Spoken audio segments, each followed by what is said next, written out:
Hello, hello, and welcome. Welcome on into the Swear Word. I'm your host, Brandon Swear, and hey, this is a podcast for the chili community, by the chili community. Regardless of your spice tolerance, this is the place for you.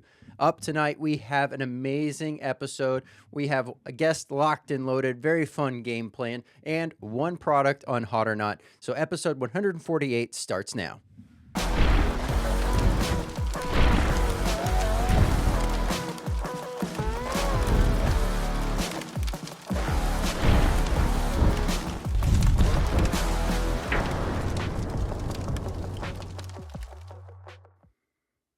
What's going on, Swear Nation? So glad to have everyone here, whether you're tuning in on YouTube, Spotify, Rumble, or Apple Podcasts. Thank you so much for being here and continue to make this podcast what it is.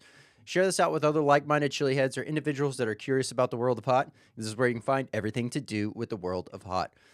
Up tonight, we have one sauce on deck for Hot or Not. This one here is from Hamigos, and we're going to be diving on into that. It is a great hot sauce company out of Texas, so look forward to diving into that one on Hot or Not, as well as we have Darren from Headlock Hot Sauce here as our guest tonight. So we're going to be discussing how he got started, the overall process and journey that he's been through from a business perspective, as well as where he is going towards, where he is heading forward as far as future growth. But let's do this. Let's go ahead and jump on over to Hot or Not.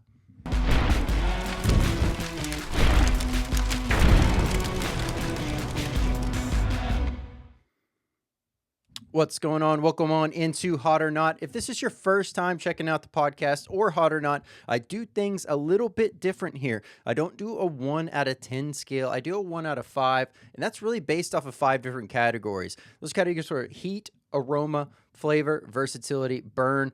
Add those up, average them out, and that gives us our total swear word rating. Now, yes, I do value and break down heat different than burn. Heat is at first max 30-second window. Burn is anything after that, more or less where it sits, how it sits. Does it intensify? Does it die back pretty fast? All these other things are factored into burn. But let's go ahead and check out the very first sauce here. For those that are keeping track, yes, this does have a perforation on the cellophane. Let's go ahead and open that up. No flow restrictor. Beautiful aroma. Wow. Magical. Right off the open, you get this great overall aroma of what smells like garlic, a little bit of onion, maybe some citrus in there a little bit, and some herby notes. Wow. All right. There's definitely some depth to this savory aroma. So looking forward to see if it matches the overall experience that I'm getting so far. Now, from a color standpoint, it is a light red, almost orange color to the sauce. Definitely seeing some seeds and some texture bits, so looking forward to that. Get a good helping tablespoon. Nice medium consistency. Once it gets going, it gets going. And cheers. Wow. All right, great texture to this sauce. Nice, smooth, but nice texture to it. Salivating like crazy. Absolutely phenomenal. Definitely getting a lot of garlic, getting what tastes like maybe a little bit of onion there, a nice little kiss of vinegar, some depth to this that I'm not able to quite put my finger on, but then the most subtle notes of what tastes like maybe some ginger and quite possibly lemongrass. This has a nice like Asian twang to it, so definitely liking that. Looking forward to kind of seeing what the ingredients are. But if you're just starting out, this is definitely going to be one that you would be able to get, use, and not worry about really burning yourself down. This is going to be very entry-level friendly, but still have a nice level of heat. If you're constantly working on your own personal best, you're pushing yourself, this is going to be a nice medium heat sauce to mild, depending on where your tolerance is at. And it's going to be one that you can lather up from a versatility standpoint. Like I said, this sauce is very much geared towards, say, like Asian-style dishes based on what I'm getting here. This would also go great on pizza, tacos, burgers, sandwiches, you name it. But it's definitely going to have more of that garlicky, that onion, there's a little bit of ginger notes all throughout that. So if you're looking to add some of that flavor pop to what you have going on, this is a phenomenal sauce for that. So the ingredients are hot pepper blend, and then it says ginger, garlic, onion, vinegar blend, salt, fish sauce, chicken bouillon, carrots, lemongrass, and water. That chicken bouillon and that fish sauce, that has to be what is causing that layer of complexities and that savory nature throughout it. That ginger, that garlic, super noticeable, super prevalent. What's interesting is that subtle hint of lemongrass is just enough to cause an accent without it really being the main star of the show. So, Aha Loco, the heat coming in at 2.7, aroma at 3.8, a flavor of a 3.87, a versatility of a 4, a burn of a 3 for a total swear word rating of 3.45. There we go.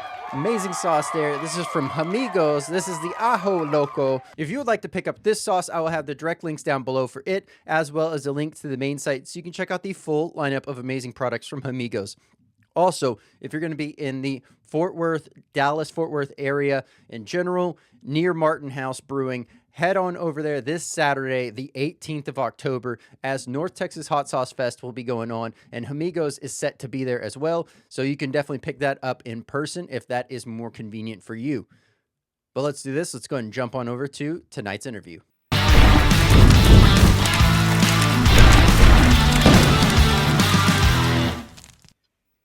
Hey, Darren, how's it going? How's it going, Brandon? Good to be here, man. Glad to have you here. I have heard and seen many great things roll through social media from you, as well as hearing great things from others. So glad to have you here. Yeah, super excited. This is the first podcast I've been on kind of in a bit since the summer. So, yeah, super excited to see what you got. Very nice. Well, one thing I always like to start off, which is really what got you into the world of hot, and what was that moment that you said, I'm going to start making my own spicy products? Yeah, so that's a good question, man. I've always kind of been a spice head, but not super spice. What ended up happening is we are a true Headlock hot sauce is a true COVID success. So I had a neighbor who had given me a carrot-based hot sauce. I don't know, I think it was like North Carolina or something like that prior to COVID, and absolutely loved it. And when we went back to order from the bottle, that the company just wasn't there anymore. The website was gone, all that stuff. So it was like a lot of people in lockdown, like I had some time on my hands and started playing around and giving it away. Eventually said, hey, look, this is good. And if you bottle it, we'll buy it, which is always kind of the trigger for any entrepreneur that, hey, I'm onto something here, you know? Yep. Absolutely. That, one of those things that really like starts out that catalyst moment to kind of get you into the scene. It's always interesting to kind of see where everyone kind of comes from as they started to enter. But one that, you'll hear definitely more so amongst the chili heads that have been in the scene for a while, is they will end up mentioning how like carrots, etc., all these other things that aren't necessarily the peppers as the main focus are the ones that they're just like, they feel like, or it seems like they kind of give a negative light, but in all actuality, that's like so many people's catalyst in is because ultimately you're being able to unify that flavor and that heat to find, that entry step in. Yeah, and we tell people all the time, if you're looking for a hot sauce that's melt your face off, like the frat guys that come up to us, we're not it. We're blended for flavor over pop, Yep. and even our hottest is like we formulate to complement food, not overpower it. So that's where we've stood for a while now. Yeah, no, very nice. And I mean, like, I had mentioned this in a different podcast episode as well. It's just like ultimately you have those kind of like flashy, eye-grabbing sauces, right? That you find at like gift shops, etc., wherever you're going to be, right? And that kind of will draw people in. But oftentimes those don't have that dedication to flavor aspect with it. So people will try a hot sauce out, or they'll be like, I'll be adventurous and I'll try hot sauce today. And then they get that, and then it's like, it's not a good representation of what is out there. And having a full spectrum of knowing like, hey, this one's just super flavorful, or this one's a nice combination, or this one's just going to melt your face off. You don't get to appreciate the different avenues and ways in which people can make sauce if your initial encounter is a bad one. So, Yeah, I'm like you. In every spice head out there, I have a kitchen cabinet full of hot sauce that I will never touch again. I should, the wife gets on me every now and again, man, you should get rid of some of this, but maybe one day. But yeah, it's you know, man, it's tough to describe to somebody who's not, if they have, because we get approached all the time. I have this hot sauce idea, right? And it's really, what are your basics? If you're just going for heat, man, you're entering a very crowded market, and you have to have a lot more going for you than just, well, I'm using, 7 pot primo or something like that, Hmm. because everybody and their brother's trying to put that into a bottle. Yep. Yeah, no, absolutely. And it's one of those things that the beauty of it is the same thing with like adding 5, 10 ingredients on a table and having multiple different sauce makers there. Everyone's going to make it different. Everyone's going to put their own different iteration spin. They may hold back on one ingredient more than another person, etc. And that's really the beauty of it, is really trying to find out where these sauces, how they fit in, or are you trying to aim for something like overall just as a universal, like one-stop shop type of sauce, which probably few and far between. I've tried to think through this one recently. Like, is there a sauce that I could use both with savory as with desserts, like the whole way through, and it not be, needing a different one? But even then, it's not really the true case, because no matter what, there's always sauces that will do better in certain areas than another. And Yeah, so, it all goes down to the ingredients, right? I selected carrot because it's a natural sugar that smooths out the flavor of the heat, right? Um, which means we don't have any additives whatsoever. yep. It's interesting that you mentioned going from savory to sweet. One of the first things we did is, I don't want to say we did a focus group, but the people we're giving it away to, like, what are you doing with it? And that was really like, people were putting it on sushi and everything else I never would have thought of before. And we had a chef friend that did a video. It's up on our website right now, where he'd made 3 dishes out of the 3 different sauces that we have, and one of those was an ice cream. And I just like never thought of that before. And that went on a menu at a couple of restaurants here. And the sweet and the spice, really, if you don't think about it, because a lot of stuff is just in like candy and chocolate bars and stuff, right? But when Yep. you get really creative, man, it'll let your sauce really shine. Absolutely. And I'm one that likes to incorporate hot sauce into more avenues than your average person, I would probably be willing to bet. Not only is it the normal dishes that everyone kind of goes to, but then there's the dessert aspect. Now you're talking a smaller subset of people that potentially use it in desserts. And then, like, I even go a step further as to like mixing it into drinks, or whether it be like alcoholic or non-alcoholic, or just straight out mixing it up into salad dressings with the last little remnants in the bottle, and still being able to get that emphasis out onto the dish. Yeah, it really comes down to your vinegar amount that's in there. Lower vinegar count, like we have, it's just there to give us just enough preservative for 2 years on the shelf. But if you think of like, oh, I'm going to put Tabasco or something like that on ice cream, it's going to be a pretty bad experience. Yeah, yeah, for sure.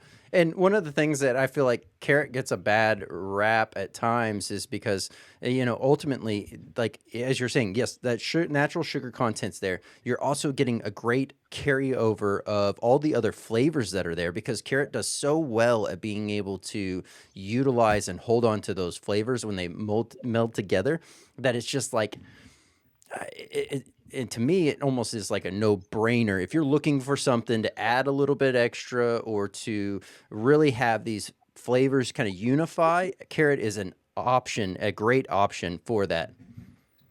Yeah, and I'm going to jump ahead in the story a little bit, if that's Yeah. okay. So in May, we had a broker out of Chicago that was we did a couple of different retail pushes, and one of those, our broker took us to Chicago and said, we're going to put you in front of a Shark Tank, which they do every year in front of all these executives from Kroger to Myers. I mean, it was 8 different, I think it was 8 or 10. I've got the sheets here. Hmm. Get to present. We were one of 6 companies that were selected out of 40 something, and they represent all kinds of stuff. There was a candy guy, potato chip people, desserts, all that. We were the only hot sauce, and they all said the same thing on the sheets. We won the most innovative product of the year award based on our recipe and how they liked it, how they tasted it, but they didn't like our packaging. So it was. If we're going to do something with you in the future, you need to change that up, and that's what we're in that's what we're in the we initialized is a rebranding of our labels, which people will get to see here probably next right before the holidays kicks off. Oh, nice. Very nice. Yeah, no, that sounds like a great chance to really be able to continue to grow and expand. And I guess really from that point, I guess there's something that more or less is kind of obviously on the minds of all the others that are out there, sauce makers or those that are curious about stepping into the sauce game, which is like, how has your overall journey been? I mean, obviously starting out in COVID, doing, as you were saying, the initial like reach out and getting that positive feedback. And to now to this point where you're, having these deals structured and kind of cleaning some things up so that it will be more, suitable for those investors, et cetera. But yeah, like along the way, I mean, as with any business, it's not always just a upward trajectory. There's those highs, lows. It's the roller coaster to get started. It's the other company that I own is a recruiting agency, and it's also extreme highs and extreme lows depending on the day. So I was kind of prepared for this. Yeah, so the story of Headlock is I've always been a pro wrestling fan, and I've always been a hot sauce fan. So I knew when it came time to maybe meshing them together that Headlock kind of rolled off the tongue, right? It's what you want. And I knew from going to hot sauce festivals and going into those gift shops and stuff you were talking about before, there's so many dark black labels with just crappy fonts, and I can't even tell what's in the bottle, and we needed something that was bright and airy and people could instantly recognize, right?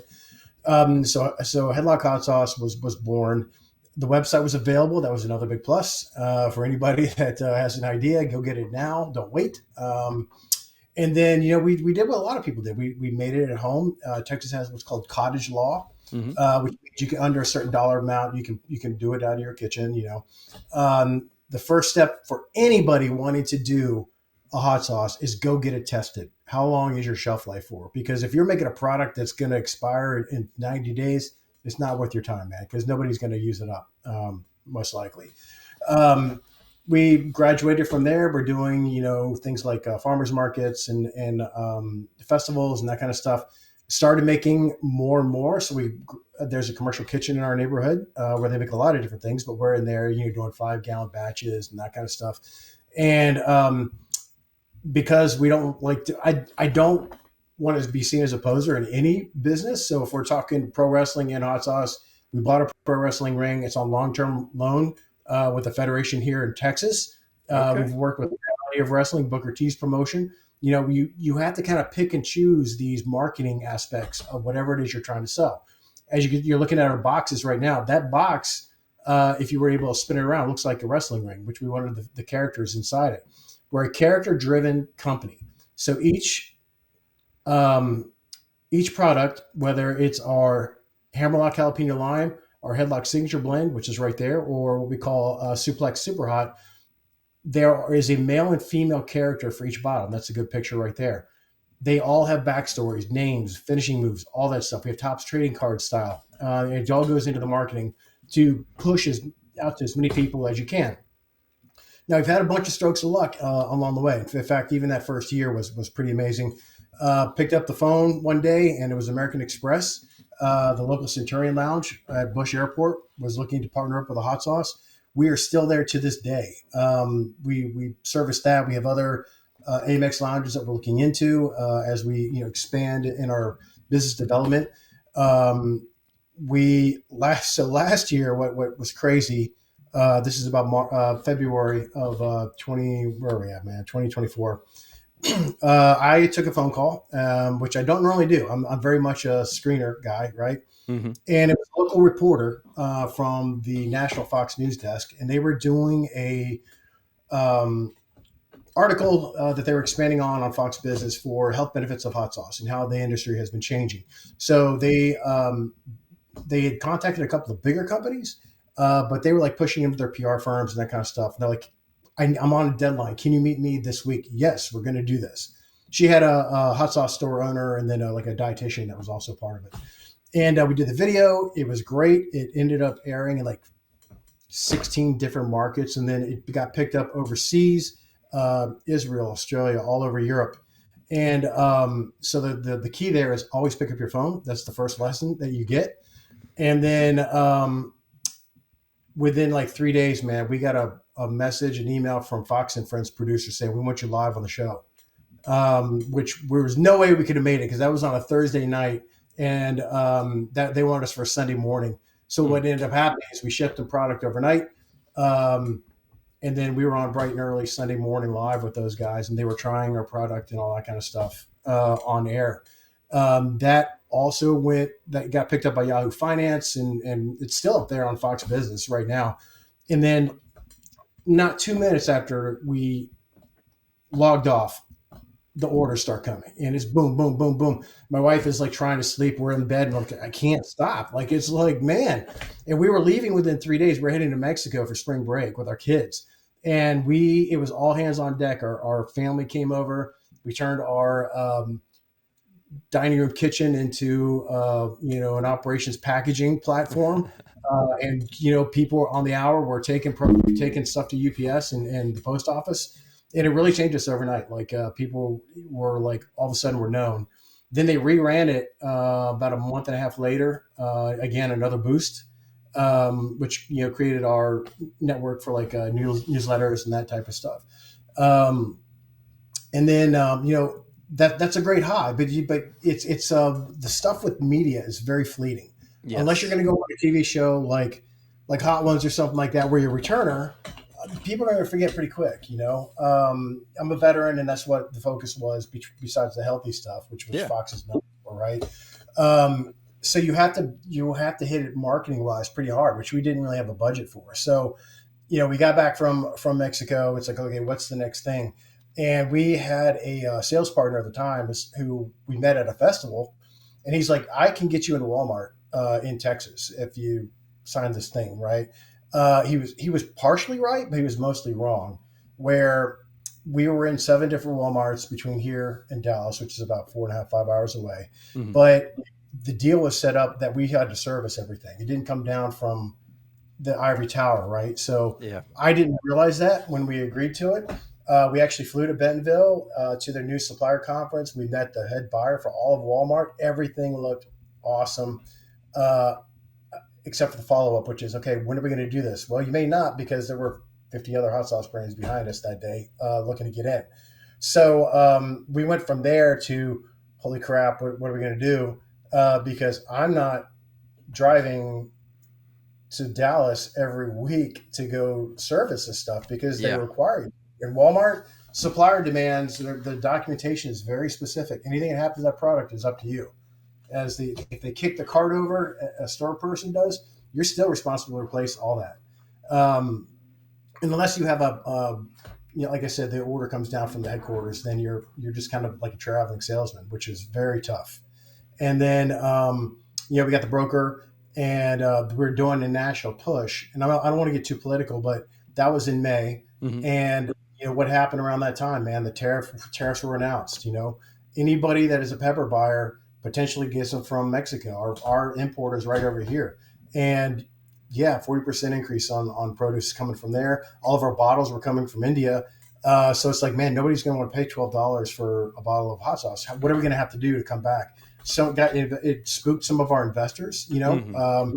I can't tell you which one, but, through the broker, one of the majors that we were pushing into, put a minimum out to every single vendor they had. You cannot increase your wholesale cost to us based on tariffs alone. That's not how we operate. It's just like, so they want us to eat the cost, and when you get your COGS down, that's your cost of goods, right? Yep. That's everything from your accountants to your marketing, to your ink costs for labels, like every little thing. That's what you're going to get for, what we have to sell at. So we pulled back on retail. We're focusing back on e-commerce with our new, all this learning experience and ammunition that we've got now. From these executives to get build up the war chest again, and then figure out what the next step is. Because for any hot sauce maker, I mean, the holidays should be golden, right? Because everybody loves to buy that stuff for gift sets, and so that's what you need to look at. A little bit of advice: if you're going to launch, do it around the holidays because everybody's going to want to try it. And then we've been working with some bigger wrestling promotions, Booker T's promotion, to get the word out, doing some more TV spots. I took a choke slam last summer for the one and only time I'll ever do that in the ring. And I don't know what else to say other than we're just kind of pushing forward and retooling for everything. Yeah, no, that seems very cool, and I like the overall like trajectory and path that you went through. Obviously, you know, one thing that a lot of people like to just, I guess, gloss over per se is the pitfalls, is the struggles, is the learning points, right? But in reality, that's the thing that ends up helping and help kind of like not having others feel like they're alone in this experience, right? So it's always nice to kind of hear a little bit about what that is. So that was great there. So thank you so much. And yeah, to the tariffs aspect, without obviously getting too political with it, I've heard from so many other sauce makers, whether they be in the United States or Canada or South America or what have you, and it's just it the pitfalls and the struggles and trying to navigate those waters right now. It's ever changing, it feels like, and it's not trending in the right direction for at least a lot of the companies that are out there. So yeah, it hopefully things kind of figure themselves out, whatever that may look like here soon. So that Yeah, unless you own your own factory, you're going to go through a co-packer, right? yep, And then you're really stuck with what they tell you. I mean, there's no way of getting around it. If you want to ship 5 cases, you've got to go through somebody that has that much manpower hmm, that can produce it at that time. And going back to what you said before, I am far more interested nowadays in hearing about your failures and how we can talk through that rather than you just say, "Man, I'm awesome. Our sauce is the best thing ever," right? Because yep, everybody says that. It's just what makes it, what is the hook, right? And I've seen sauce companies. I talked to a guy a few weeks ago. He's making a Congolese sauce, I believe. He's in the Montana, but he's got like 50 ingredients in the bottle, man, and he hasn't tested it for shelf life. And I'm like, you've got to simplify this any way you can, otherwise you're just going to hit a ceiling, and you're not gonna make it. When we did the Shark Tank, these other companies, the potato chip guy was too expensive, hmm, flat out. Nobody's ever going to carry this. One of the snack food companies had like 30 SKUs. Like, no, we're never going to carry all those. You need to focus on your 3 or 4 core products, and then you can expand once you've got your footprint in there. Because again, there's people right behind you that want to take that spot. And I'm not talking a throne up here. I'm talking the next step on the escalator. yeah, no, absolutely. And like the different avenues in which you can kind of go down as a sauce maker, as a spicy product of any kind, right? I guess really just applies to every business, but utilizing towards the hot sauce avenue, it's like you have the idea of breaking into big box stores. You have the idea of staying relevant just within an online consumer base, fan base that you end up building and establishing, or you're, basically focusing solely on wholesale and different avenues, whether you're like selling to other small hot sauce stores or what have you, or gift shops and stuff like that. And so it's I interesting wanted to to see stay the away from focus. the gift shop because you just disappear on the shelf, Yep. And you do that. We did a couple, here locally when we first started out, but it's really to stay away from that. And the other aspect when you're talking about big box stores and the WalMarts of the world and all that, Walmart's a little different, but any major retailer, you're going to have to set up through KeHE and Unify, and that's Hmm. the warehouse distribution system. You don't get any choice, and that is friggin' expensive, man. You've got to know your costs up front so you don't get wiped out by the fact that they're going to charge you 17,000 per SKU just to even get in there. Yeah. No, it's I've heard from a few other sauce companies as far as like the whole KeHE events that it goes great, but yeah, it is a lot of time commitment slash overall fund commitment to kind of keep that whole thing alive and keep it going. And you best not miss the upcoming event, or it's a fun way to kind of navigate back in a year later. So Yeah, yeah, and when you go that route, you can lose some of your creativity because they're going to be expecting to see the same label on the shelf. There was another product at the broker firm. They are monsters when it comes to selling barbecue spices and all that kind of stuff in Home Depots and Academies and Dick's Sporting Goods. Every guy knows them. They were struggling to resonate with housewives and moms that were just going to the spice aisle in their local grocery store because they didn't know who they were, right? mm-hmm. And they're having a hard time because their entire marketing from day one was dudes barbecuing, and yeah, Yeah. you got your audience. Yeah, well, and I mean, I guess on that same topic of the bigger box stores, do you find it to be more encouraging or less encouraging whenever you find, like, for example, over here, Kroger over here has a very vast. Same thing with HEB. HEB has a very vast hot sauce section. Now, both of those stores, knowing that there's just a very large selection there, do you find that to be better or worse for you whenever you're kind of evaluating a wholesale? Yeah, I'm glad you brought up HEB. One of the first things we did is we submitted to the Best of Texas competition for HEB. There's a commercial out there. I think it's probably still on the website. And then, they don't tell you when like the competition is done because it's all done internally, right? So I looked because I have a recruiting company. I was able to track down who these people actually were, all the vice presidents, and called them right up. And he said straight up, "Look, your product is great, but to be honest, everything we focus on nowadays is value for families. Mm. So we'll probably never award another hot sauce ever again." And I'd been connected early on with what's her name? Diablo Verde, the lady who started that one, three brothers. And then there was another one that was actually in HEB and on Hot Ones. So I'm not sure if they're still in business anymore. But they had told me the same thing. Like, man, this is a one shot deal. There's no guarantee ever that you're going to be on the shelf forever, because somebody's going to come in and there's things that are like slotting fees and all that are expensive to even get in there. Or they talk about where you have to donate one case per product that you're never going to get money back on, as a test market. And if they don't sell, and it's called turnaround, if you don't Mm. sell so many, like a Walmart was 3 SKUs per week, which doesn't sound like a lot, but again, if you're facing a wall of hot sauce, how are you going to get the word out? Well, you're going to have to pay somebody to go in there and do sampling, or hand out discount cards or whatever it is that Yep. the grocery store will allow you. That it's so detailed and intricate because again, there are so many people. Anybody that's like all of a sudden, hey man, I got this hot sauce. It's great, right? It's almost like an app. I remember Ashton Kutcher talking about how many people stop him on an elevator, pitching whatever app that they have, right? And he's like, I don't hear any of it because it's the rule of sevens in marketing, right? Hmm. You got to hear it 7 times. You got to try it 7 times for it to resonate. Um, it's a ACDC said it best. It's a long way to the top if you want to rock and roll, and it's like that for any product that you have. Yeah.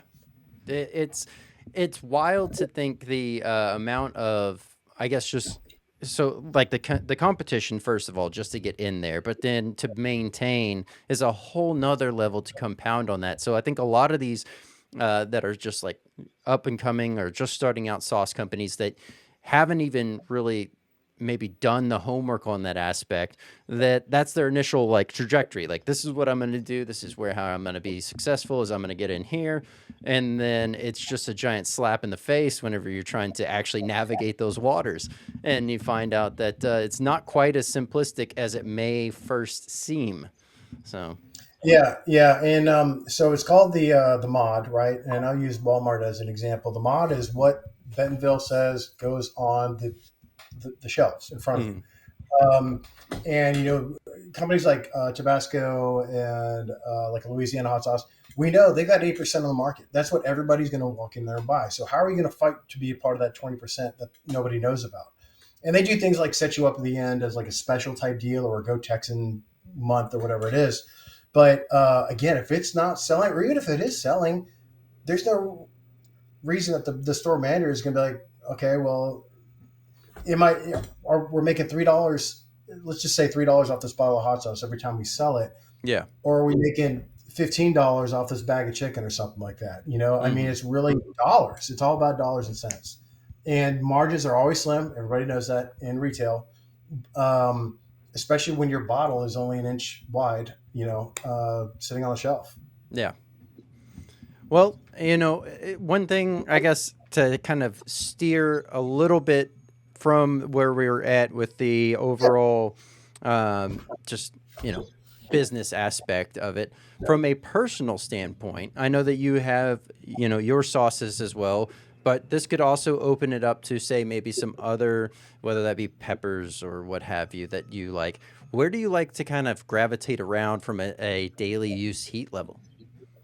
Yeah, so my daily use, I can't talk about it in Scoville. It Mhm. varies, right? But being here in Texas and Houston, I really like Chipotle, the flavor of Chipotle sauces. Even the Tabasco Chipotle, I think, is really great. I have little kids. I have daughters that are 4 and 7. They're just starting to navigate the waters of what's spicy and what isn't. Our jalapeno lime is de-seeded jalapenos, so they can take that down. They take it to school, always donate to events if you're a hot sauce owner, nonprofit, schools, whatever, because they're going to be your best repeat customers. Um, it literally depends on the dish. If I'm doing like a curry or something, I want it lava heat, right? It's just the way it's supposed to be enjoyed, like a vindaloo, right? Yep. Um, if it's something where you're making a lot of fresh veg and that kind of stuff, kind of the lower end, whether if it's like a chicken fajitas or something like that, um, hot honey on pizza is awesome. It's always great. It's Yep. just how much of a variety do you want to go with? Again, if you want to overpower and just go for heat, man, eat inexpensive food and buy an inexpensive hot sauce. But if you're really going to curtail it or procure it for whatever it is you're specifically eating, do a little bit of research on that, and you'll make your experience a heck of a lot better. Absolutely. I'm a, And I'm a veteran. I'm a veteran, an Army veteran. Every MRE ever ate had a little bottle of Tabasco in it. So when I put the base model Tabasco on anything, it tastes like Army food. I just can't get my mind around it being anything different. So I avoid it altogether. Absolutely, I can completely agree with that. I used to, anytime I would get the peanut M&Ms and the MREs, I would always go out there and I would start trading people like 1 or 2 M&Ms for their Tabasco bottles. If they weren't going to use it, it was a nice, easy trade. And then, yeah, that buffalo chicken one with like 5 or 6 of those little Tabasco bottles in it was used to be the ticket. So, Yeah, a lot of but salt in it too. that and the beef stew. Those two are like my main go-tos. But yeah, no, that's my daughters are 4 and 6 to kind of give some perspective there. My youngest is about to be 5 in December, but what's interesting is when she was like 3, I want to say maybe, she ended up eating a jalapeno with me. Now, granted, the second she got about halfway up is whenever she was like, "Nah, I don't want this anymore." But I give her another one, she'd do the same thing, and so like I've got them now kind of engaging with eating peppers with me. My older daughter will eat like hatch and poblanos and stuff like that. She won't really, she's not like her younger sister in the sense that like younger sister kind of wants a little bit more heat. And now, like my son, he's even started to teeter in the ghost realm on what he enjoys, which is nice to see. I think it's a little bit of monkey see, monkey do type of thing. Like he wants to try to be like dad in that sense, which is touching. It's kind of cool, but at the same time, I want him to own his own. Like if that's what he's into, then cool, be into it. But not trying to But force them you have to into have it. some dad. You have to have some dad fun along the way, where your kid asks, "Dad, is this spicy?" No, and Yep. then watch him eat it. Yep. It's like then you got to deal with mom later. But yeah, I love the reaction stuff. Absolutely. Well, I mean, that's what kind of started with the thing with my son, at least, was at least him getting out of his comfort zone. Is he wanted this. I had this giant peanut butter cookie, and I had a few sitting on the table, and I ate one for review, and I left the other. He goes, "Oh, can I have a cookie?" And I was like, "Yeah, you can have a cookie." Just like turned and kept eating, and was like, "Oh, this will be interesting." Kind of waiting to see how he goes, and he started taking a bite, and he was like, "This is hot. This is really hot." And I was like, "Well, you better eat it all because you don't want to waste it." So he ended up eating it all, only to come back out later. And he's like, "Oh, my stomach's hurting.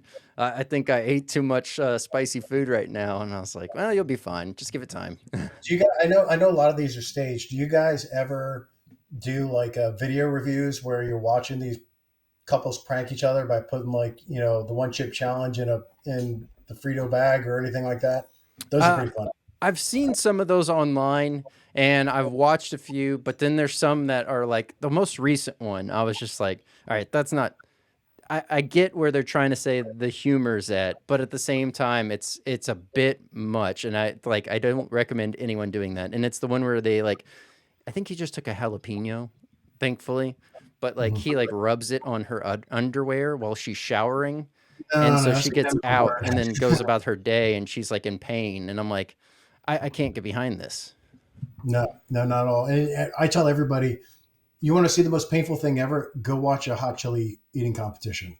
I mean, it's yeah, Yeah. Yeah, I personally enjoy them, but then again, I'm one of the people that likes to sit there on the stage and just chomp on peppers. So it sure there's the pain during it, but really the only pain I factor in as actual weight is that post competition pain, because that's where it really you're burning, you're enjoying what you're doing. That's one thing. Burning for the after effect is another. So different yeah. levels in my mind. On our podcast, one of the first guys we ever interviewed was a guy named Mike Jack from Canada. But he gave us the whole lowdown. This is how I win. Yep. Of prepping his body, which I just didn't even think of. It's like, okay, yeah, it's genius. Yeah. Which I'm the because while everyone preps, I do not. I go in with an empty stomach and at most a black coffee. And so sit down, do my thing, and then I know because I have a I'm not one to want to boot. So like it's hard for me to do that is to get it all out. So I've learned my own method as far as how to get it out without having like minimizing the discomfort, if you will. Yeah, So discomfort. yeah, Yeah, yeah. Well, so like realistically, it takes me anywhere from like 15 to at most 30 minutes to kind of reset and be back down to zero again after the that's competition. good. Yeah. Yeah. So not bad.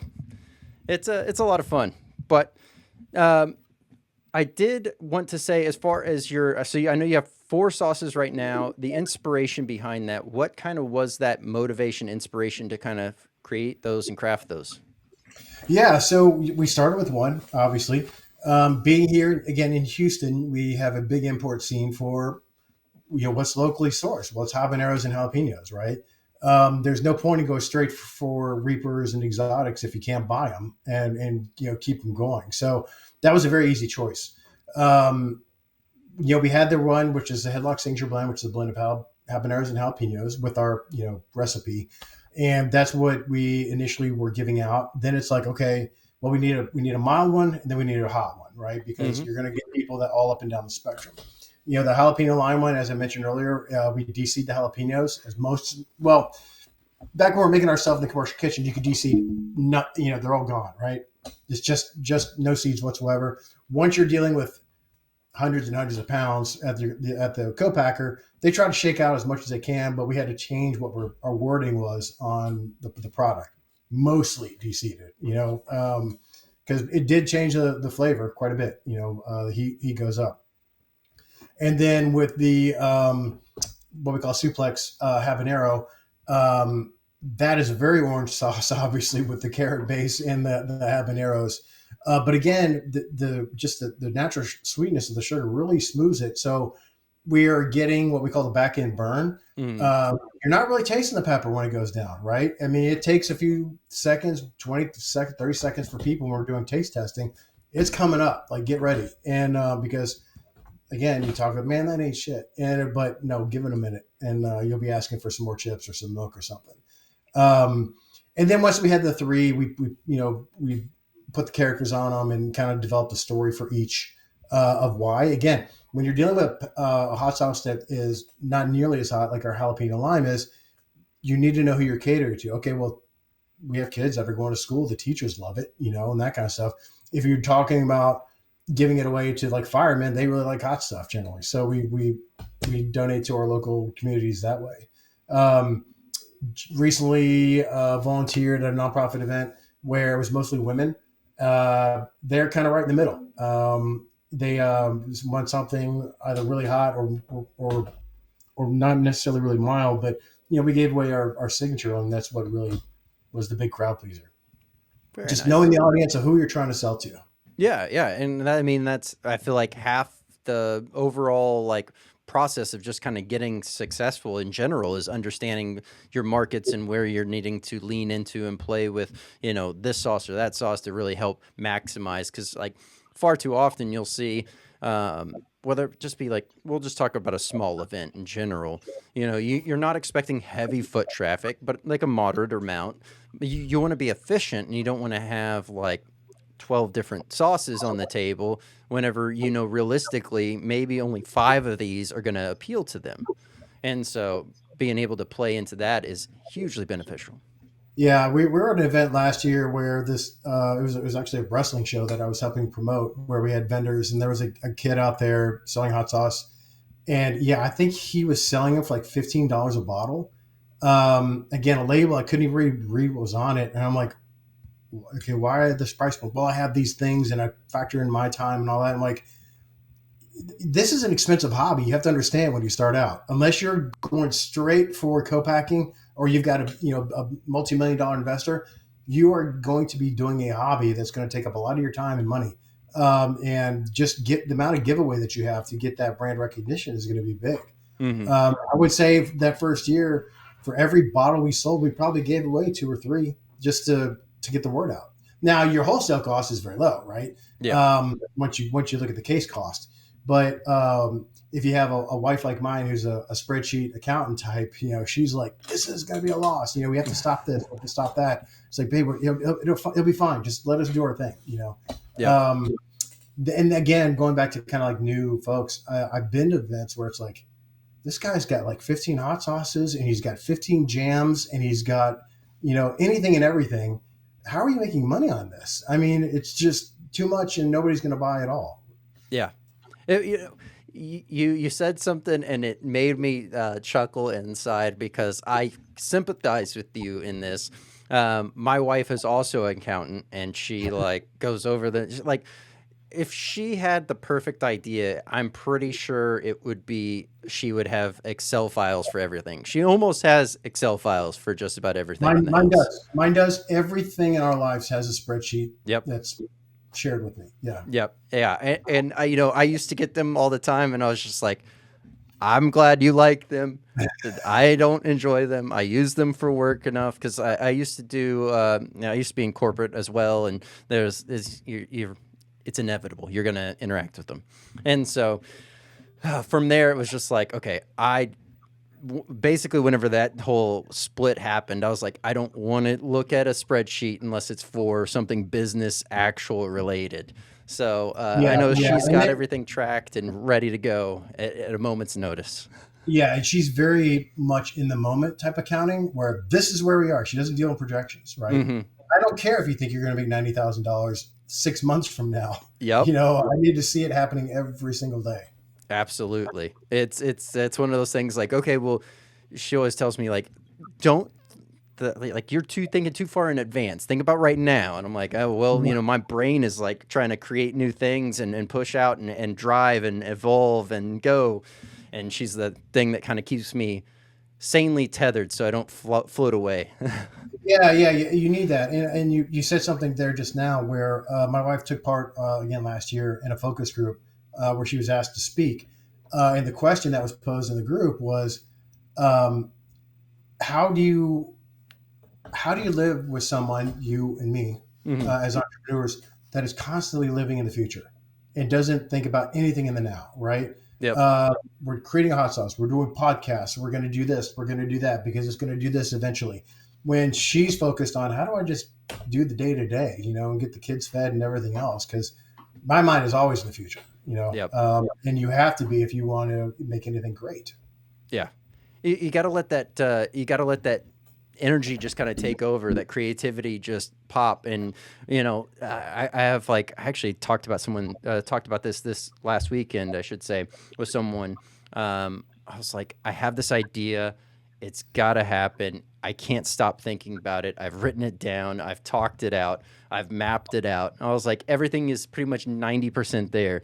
It's just that last 10%, and I just don't have the bandwidth, the time capacity to fulfill it. And I was like, but it is happening because everything else is here. It's just a timing issue right now. And yeah, she put her foot down earlier this year where it's like, you need to finish up these projects before you take anything else on. I'm like, okay, dear, that's a good. Yeah. Good.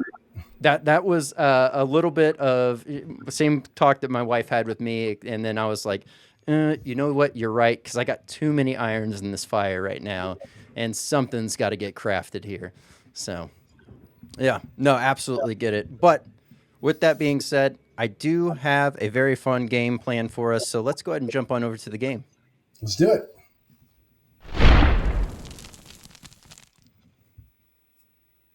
All right, here we go. We have a very fun edition of Keep 5, Cut 5. And of course, knowing that you love wrestling, I had to lean into this one. Now, there's so many different wrestlers I also wanted on this list, but unfortunately, the game is as it is. There's 10 images on the screen, and for those that are just audio only listening, I will go ahead and read off the image and the number.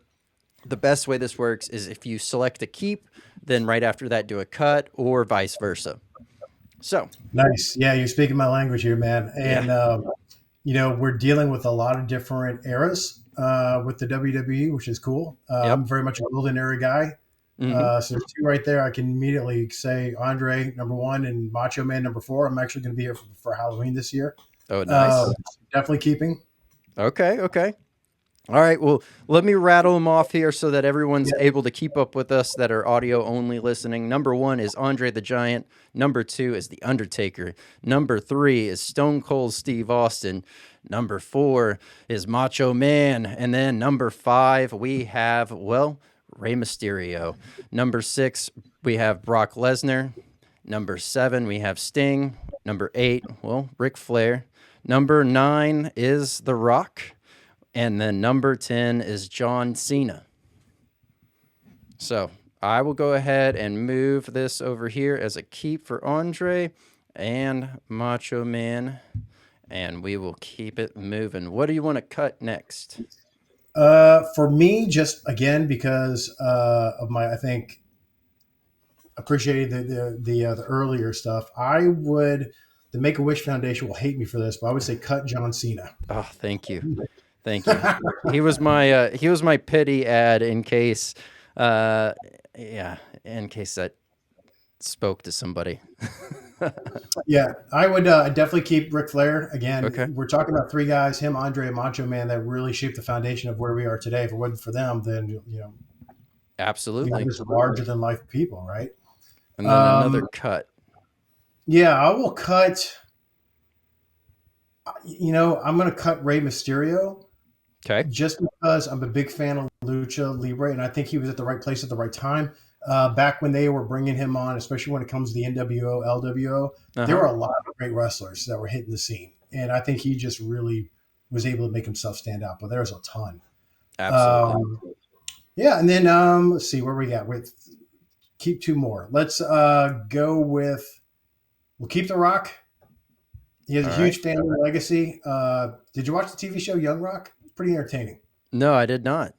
Yeah, it's pretty cool. It's got different wrestlers portraying, or different actors portraying these wrestlers, which is pretty cool. Okay. We will go ahead, and this is a tough one between 2 and 6.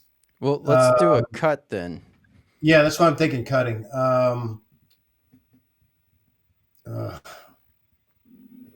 would say cut Undertaker.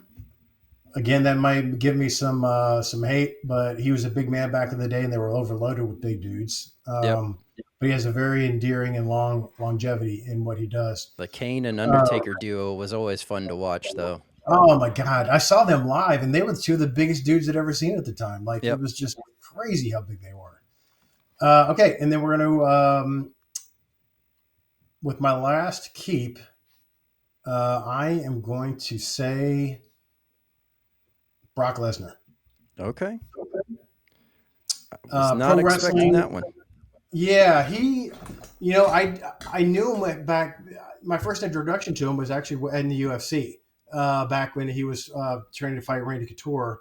And if you've got somebody that can take that, and Batista never reached his heights either, but if you got somebody that can actually do legit fighting, that can also do the sports entertainment, I mean, that is just spectacular talent. Absolutely. Very well said. The only one that was a bit of an upset, and that's because it was one of the first that One of the first that I really got big into was Stone Cold Steve Austin. And I still have one of the original, the Python or the Cobra arms going out. And great shirt. Still have it. It's now locked away as a keepsake. But me and my stepbrother would end up, he would always be The Rock and I would always be Stone Cold, and we would just duke it out on the trampoline and have fun. Well, I mean, you weren't making it easy. I mean, because every one of these is an icon in some form, you know? Yep. If you would have thrown like I don't know, Brooklyn Brawler or something like that out there, that'd be easy. But you did. Yeah, I was gonna start sprinkling in some like just easy throwaways, and then I was like, well, if I did that, then the game would kind of be a little bit lame. But there's some throwaways in that still, so it kind of didn't make it completely hard. Yeah. So with that, I'm glad you ended with that game. One of the things we did when we were in Chicago is you do meet and greet with everybody. You put up a small table, and then everybody can come by and try what you had. We really threw a wrench where I used my Pro Wrestling Network to find a local pro wrestler to come to that event. And he wore his ring gear. He hung out with us. He was in a million photos.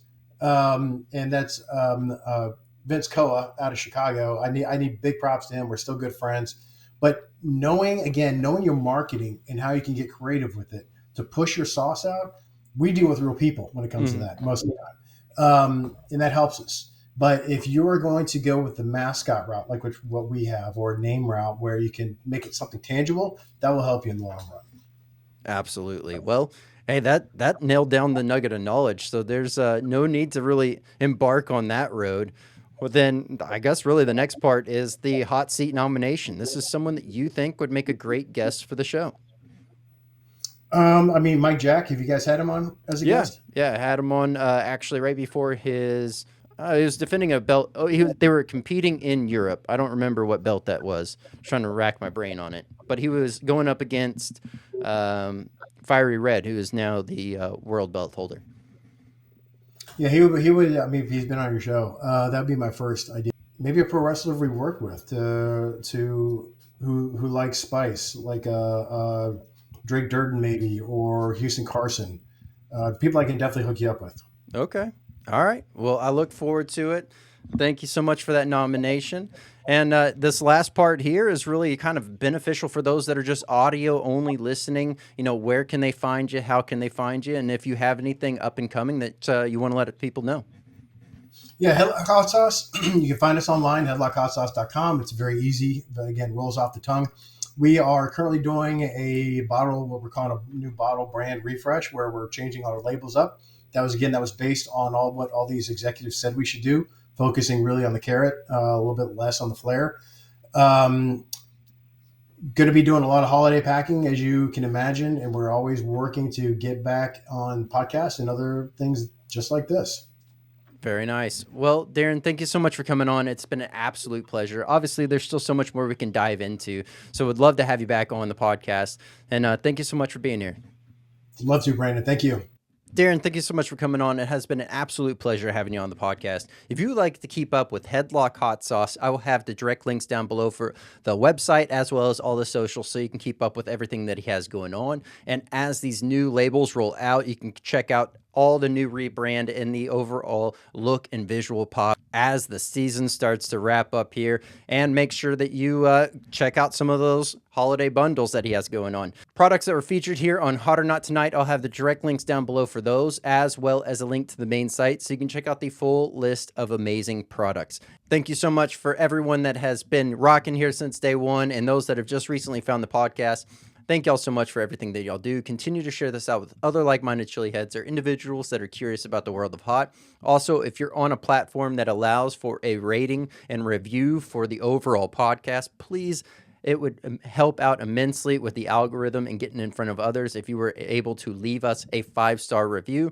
That helps continue out the growth, as well as we have sponsorship opportunities currently available. So if you're looking to sponsor the podcast, have a sponsored segment within the show, reach out via social or online through the website. And quick shout out for our current sponsors, podvision.io. If you're looking to grow your brand, start your brand, you've hit a bump in the road, you're trying to figure things out, highly recommend checking out podvision.io for all of those needs, as well as webdx.one. Maybe you have an online site. Maybe you had a guy at one point and you lost contact. Maybe you never got around to building a website. Highly recommend checking out webdx.one. They make it simple, painless, easy. Best of all, you get to focus on what you do best while they get you looking great online. I'm Brandon Swear, and from everything from the world of hot, this has been The Swear Word.